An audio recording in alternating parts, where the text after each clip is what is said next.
আপনাদের মনের মাঝে খালি একটা জিনিসই ভাবে, সেটা হলো যে শর্টম্যানের গার্লফ্রেন্ড দেখবেন। নেন, দেখে নেন। আরে হ্যাঁ, এটা হলো তোমাদের ভাইয়ের গার্লফ্রেন্ড। একদিন না বলেছিলাম, তাই কি বলেছিল তোমরা কি জানো? কি? আদালতে করব মামলা, তোমার বাড়ি করব হামলা। তারপরে আমি রাগ করে বলেছিলাম তোমাকে বাদ দিয়ে আমি অন্য মেয়ের পেছনে যাব। তখন কি বলেছিল তোমরা কি জানো? জানি না। ও আচ্ছা, জানো না যদুল, তাহলে তোমরা সবাই শুনে নাও একবার কি বলেছিল। পেট্রোল আমি ঢালবো তোমার ফুল সাজানো গাড়িতে। তারপরও রাগ করে আমি বলেছিলাম তোমাকে বাদ দিয়ে আমি অন্য মেয়ের পেছনে যাইয়া পুরুষ করবো। তখন কি বলেছিল জানেন?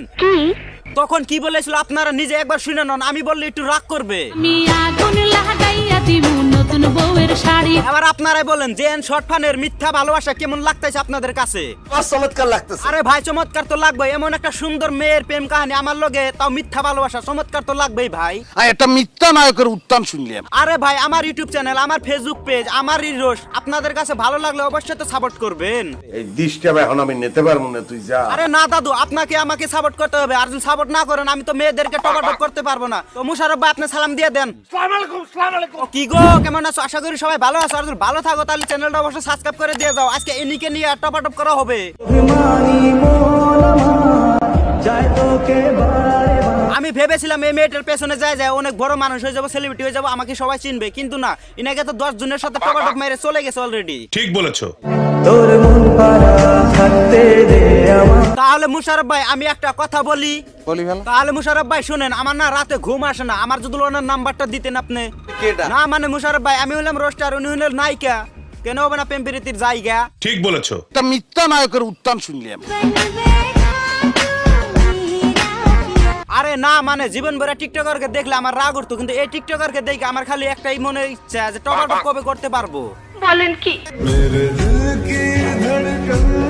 আরে ভাই, এনাদের মুখে হাসি ফুটাইতে হলে আপনার 3 ইঞ্চি জিনিসকে 6 ইঞ্চি করতে হবে, তবে তো এনারা হাসবে। কি বলছিস তুই? ইয়ে না মানে নিশা ভাই। আমি স্বপ্নটা রোজ দেখি তোমায় নিয়ে। আরে বলেন কি, আপনি এত স্বপ্ন দেখা বাদ দিয়ে আপনার বাসার ঠিকানাটা বলেন, আমি যাই আপনার বাবা মার সাথে কথাটা বলে আসবো। আমাকে কিছু জিজ্ঞেস করবেন না। আরে কি বলেন, সমস্যাটা কি? আমি কাগজে পড়েছি শহরের অচেনা ছেলেরা মেয়েদের চুরি করে বিক্রি করে দেয়। এতক্ষণ পরে এই কথাটাই তুমি আমারে বললা? আপনাকে বলিনি, কিন্তু হয়তো। আচ্ছা যাই হোক, আমি বুঝতে পেরেছি। এবার তুমি বলো তো, তোমাকে টপাটপ করার জন্য মানুষ আছে কি? ইয়ে না মানে 2024 আইসা পড়ছে, তাও তুমি বয়ফ্রেন্ড কি জিনিস সেটা বুঝো না? আচ্ছা তাহলে আমি বলে দিচ্ছি, তোমার বয়ফ্রেন্ড যদি নাই, কারণ অনেক রোস্টার আছে, তাদের সঙ্গে তুমি টপাটপ মারাইও, তুমি বুঝে যাবে বয়ফ্রেন্ড কি জিনিস। আপনি সবসে উঁচা है दर्जाতে। গাইস, আজকের ভিডিও এই তিরিশ ভিডিওটা ভালো লাগে তাহলে অবশ্যই লাইক করবে, শেয়ার করবে আর কমেন্ট করতে ভুলবে না। আর চ্যানেল নতুন থাকলে চ্যানেলটা অবশ্যই সাবস্ক্রাইব করে দিবে। তো তোমাদের ভাবি কি বলে একবার শুনে নাও, আমাকে পটাতে কোনো চেষ্টা করো না মেয়েরা। আমার বিএফকে যতই এসএমএস করে পাঠানোর চেষ্টা করো না কেন, একটাই কথা বলবো।